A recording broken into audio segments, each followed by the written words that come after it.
right? The downtown Windsor saw more than 400 arrests made in the first 3 months this year alone. Deputy Police Chief Brad Hill considers a very good success. As well, too, it was saying that I hope that the added police officers downtown has helped to make the downtown a safer and comfortable place for people to visit.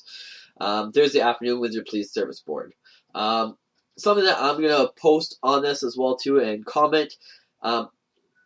I do like the more police presence downtown, but I believe there needs to be done something with the city of Windsor and the Windsor Police Department. I don't know if they need to add more, but during Thursdays, Fridays, and Saturdays, when the Americans come over or people from other cities, you got people who are finishing school and who don't want to be in that area because they're scared that something's going to happen. For the time you've been in Windsor, how many stabbings do you think have happened in that area, or shootings happened in the downtown Outlet area? I can't tell. Not that much. It seems like it's almost every weekend. No, not that much. There's something always in the paper.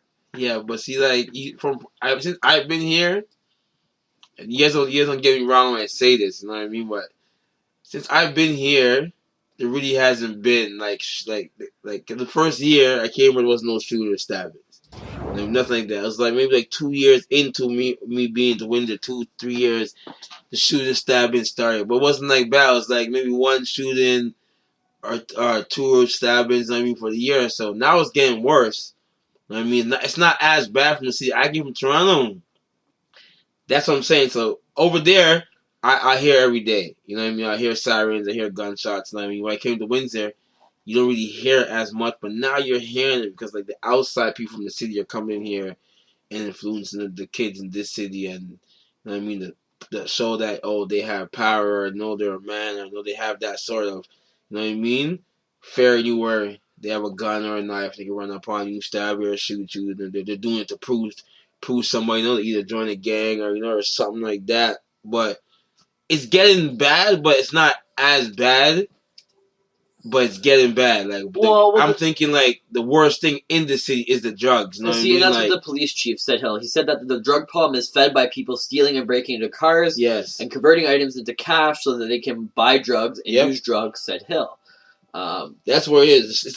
It's the people are do whatever they gonna do to maintain their drug habit. You get what I'm saying? So if they want to get the drug for the day, they're gonna rob you, try to stab you, shoot you, break somebody's car, rob somebody's house, do whatever just to get the drugs.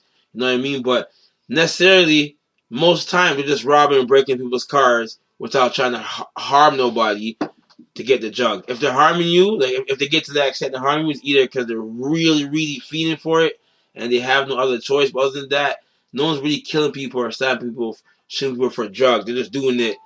You know, somebody talked to me wrong, looked at me wrong, you know what I mean? I'm going to shoot you, I'm going to stab you. Oh, you said something, try to speak up, you know what I mean? That's it. But they don't out here killing people for drugs, you know what I mean? And all that stuff like that. They're just killing people to prove that you can't talk to them like that or whatever. Just to feel like they have power, you know what I mean? Like, whatever. Correct. And I'm also going to re-correct myself because I did say Reno Bortelli was Ward 4. He's actually a Ward 3 city councilor. My apologies. But he actually said to CBC, and he's also a board member now of the police, said that business owners and residents in the downtown feel the police presence, and they're happy to see some strides made on the ground. And that is correct. There has been more of a police presence in the downtown area. Well, a lot of police are down there now. A lot of police are driving down the roads now. They're just out. Summer's coming too, so they know what's going to happen. So they're preparing from ahead of time, you know what I mean? They're trying to be 5 steps ahead, you know what I mean, then 5 steps behind. Yeah. Now, with that as being too, a review of the emergency response to the Sarnia Imperial Oil Tower collapse early April suggests having an ambulance on standby in case an event of a Code 6. Hopefully it won't be needed, but instead of waiting for an ambulance to be called, if there's need for one, it will be on site. It will come automatically. That's very good. No one was injured. The tower did fall at 8:15 p.m. What tower? So in Sarnia, if you've ever been to Sarnia, I call it Chemical Valley. I've been there once or twice. And the reason why I call it Chemical Valley is because all the big oil companies refine. So Imperial Oil does own their oil refinery there. Okay. From what I've understood, they were thinking about selling it and whatnot. But it did fall sometime early in April, around 8:15 p.m. Jeez. There was emergency operations center of members to assemble at 8:20. 8:45, first public communication is issued via Facebook and email. 8:58, members of the emergency operations spoke with the city emergency planner. And 10 p.m., company made aware that the city had activated primary control group. Wow. So it's good that they have those steps in place. But even going with that type of situation, in case of a flood for Windsor, Essex, we need some sort of system because if technology were to fail us, we don't have those old-fashioned sounds.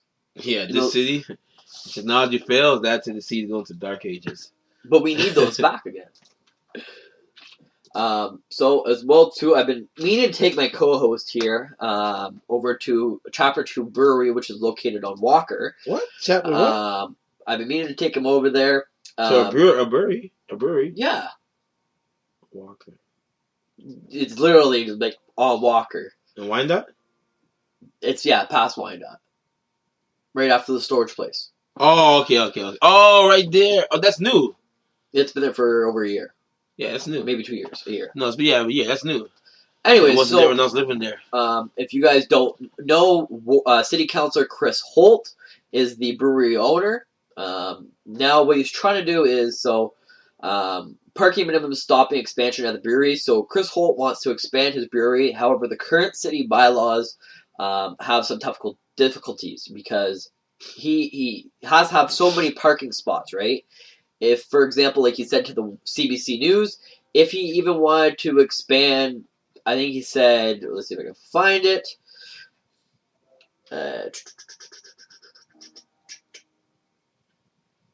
He wants to buy a bigger system, difficult rules in the BIA. So if he was in a BIA, it'd be more easier for him, but he's not in a BIA. Personally, hopefully the other colleagues can review this. But even, I think he said like 2 square feet or something. He would have to add one more parking spot. And at his brewery, he can't even add one more parking spot. It's not possible. But for that type of town, and right by Transit Windsor, people in Ford City, Drouillard, all walk there. Isn't it by the Via too? No. Oh, on the other side, got you. Oh, it's right down that street. Yes, you know how there's that. Yes. Cataraqui here. It's right there. I didn't know the side. So yeah, so it goes, whatever it goes. Yeah, I know exactly. But it's by the ballet place. Right now, he has 45 parking spots. That's good enough. That should be plenty, even if he wants to expand. Because you never get 45 people at one time in your store. But even if you did, not every 45 people are going to be driving necessarily. You might get half people driving, half people walking, or carpooling. You know what I mean? So like you have 40. I believe 45 is enough for now until he sees business booming, then worry about getting more parking spot. But for now, just keep the 45 space and worry about, you know what I mean, making the money and getting your business up and then expand the parking spot. You know what I mean? Like, I don't know. People are just different.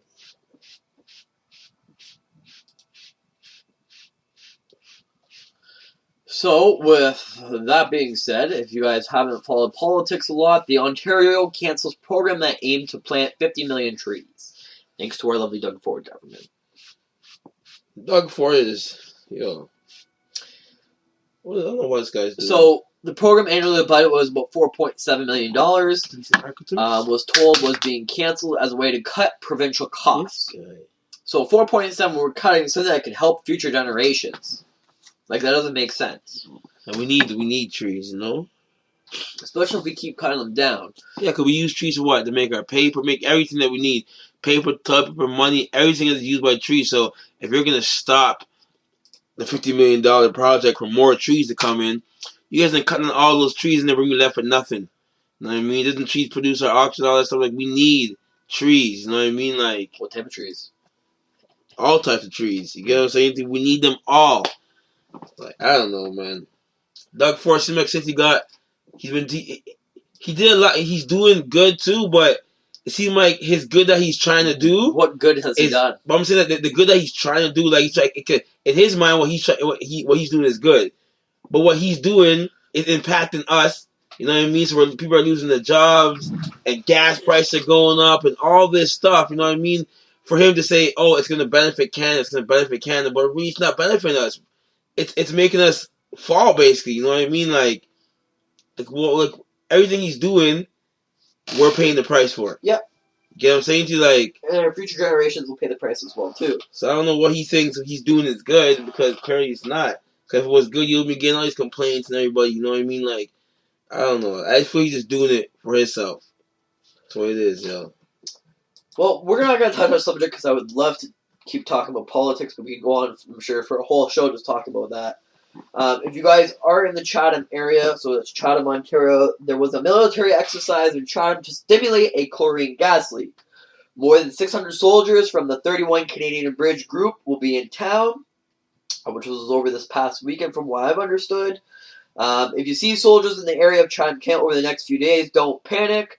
More than 600 reserve members of the Canadian Army are taking part in the exercise Arrowhead Response in southwestern Ontario. According to the Chief Warrant Officer Rob Talek, it's not the type of military exercise you might expect. They won't be armed. They'll be practicing how to support Canadians when there's an environmental or weather emergency. In Chatham Kent, they're planning around a stimulation chlorine gas leak.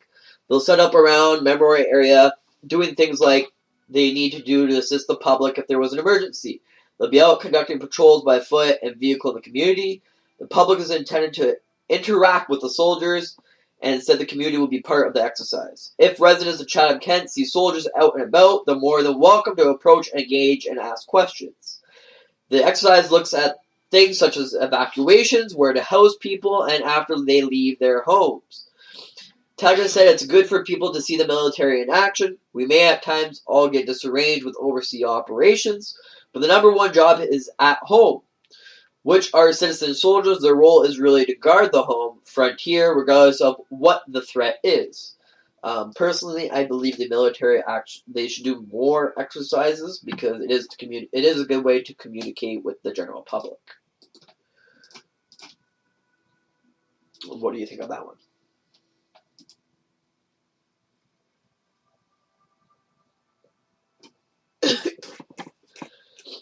I'm sure he tried to pass it like, you want to hit it?